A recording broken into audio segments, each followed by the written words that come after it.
There are too many dumpster fires to count.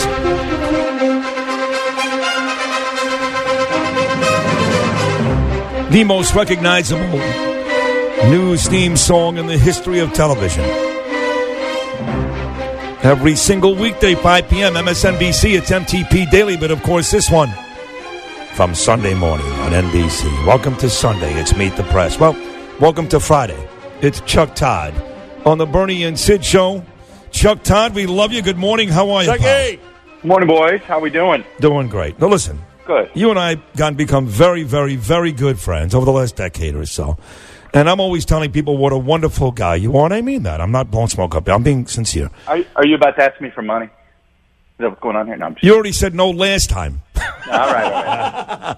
But on a serious note, you know, last year you get into this big scrap and this big nonsense with another one of our friends, Sean Hannity. This week, you're brawling with Chris Cuomo. What the hell is going on with Wait. What am I doing with Chris Cuomo? I have no idea. I don't know the guy. I've met him once. I don't know who he, I don't know much about him. I'm not kidding. I have no idea where this guy's coming from. No, I was only kidding. I mean, obviously you got sideswiped.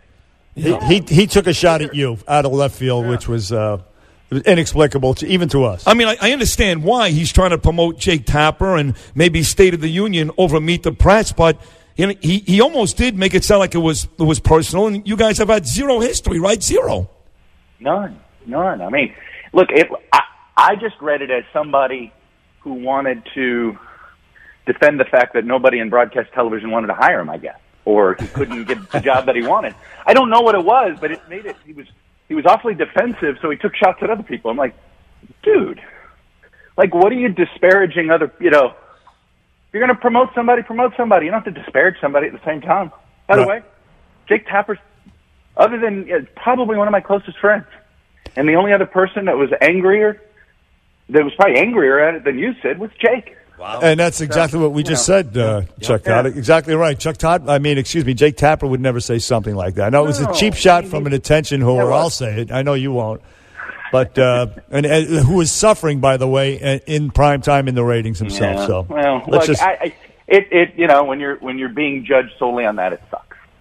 You know, and so I guess he's defensive because he's being judged on ratings. And look, he's up against two juggernauts at 9:00. That's right. No, he is. Nobody would be doing well in that time slot. Well, but you know but the consensus, Chuck, is, or at least the conventional wisdom, maybe not the consensus, is that since the Mueller report really did not crush Donald Trump, that some of the liberal networks have had a difficult time getting ratings since then. Well, there's a noticeable. I mean, you know, I know math. I see the numbers. There's clearly a noticeable drop-off among those that watch mainstream television and those that watch CNN. And, you know, that's something that ebbs and flows. It'll come back. Come back. You know, I mean, we've seen that phenomenon on the right? You know, sometimes they just disappear for a couple of weeks as people are like, I don't want to watch it anymore. I don't want to see it. And then, you know, news changes and things happen. Yeah, speaking of which, Chuck Todd, the worm does seem to be turning a little bit. In other words, they investigated the Trump people for a long time, Trump himself, and nothing came of it, as we just alluded to. And now you have the Attorney General the other day, and I know you took issue with this, saying that the Trump campaign was spied on.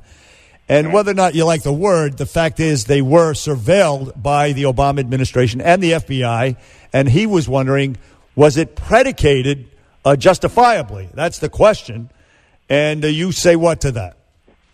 It's a fair question for a civilian. The Attorney General of the United States, after 3 different investigations that he has access to, he knows the answer.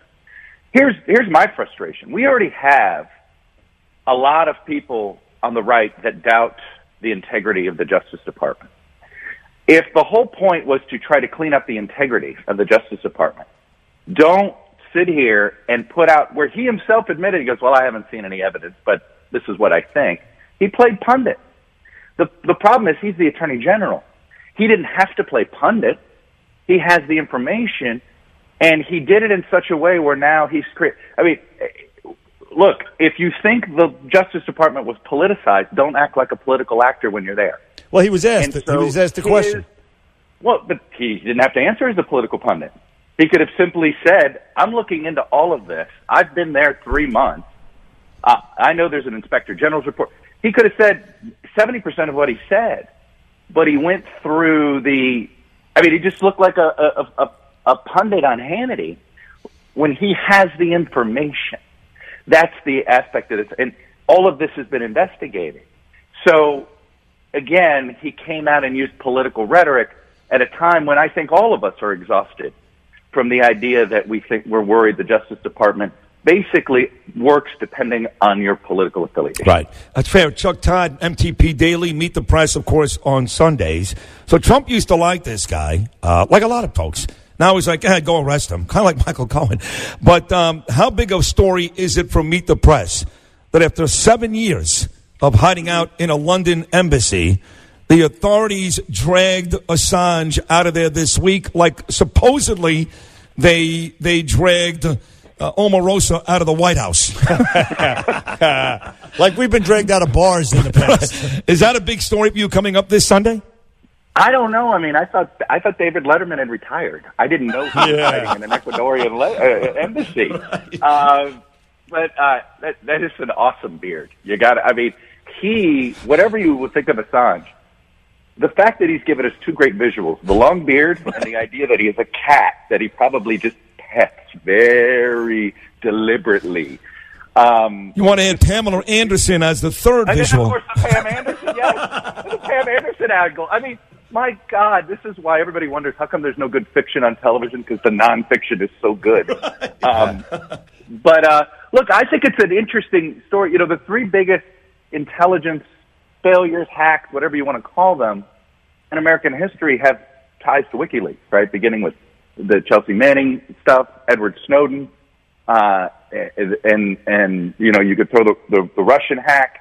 Plus, frankly, there's other stuff that we don't talk about as much that WikiLeaks has been a part of. So, look, I think it's an interesting story. We're going to do some of it because I think there's sort of two debates here, which is what is the line? What is the journalistic line here? I've always, with Assange, have been just sort of, I just get torn on this. I think when he dumps information out there, that's a journalistic exercise. When he appears to piecemeal it and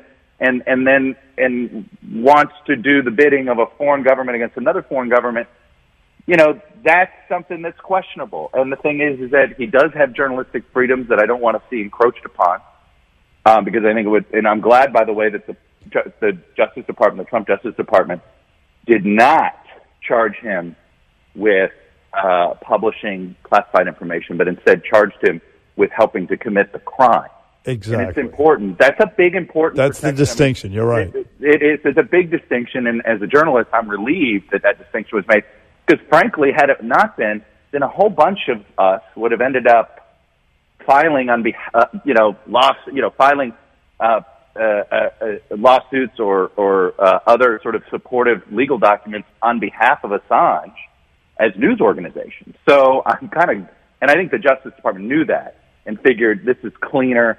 First Amendment is complicated. It's going to create all sorts of problems. So, I think the Assange debate is fascinating on a journalistic level, and then of course, I know the Intel Committee. You know, you talk to anybody in counter Intel, and their anger at Assange is like through the roof. They view Assange as almost like the worst actor in the history of this country. You know, worse than the Rosenberg, first, you know, that sort of thing. Well, yeah, that stuff he released from Bradley Manning at the time was damaging, very damaging. Put American troops apparently in harm's way, and that's the charge: is that he conspired with Bradley Manning at the time to steal those military secrets. That's what differentiates him from the Washington Post vis-a-vis Daniel Ellsberg with the Pentagon Papers. Right.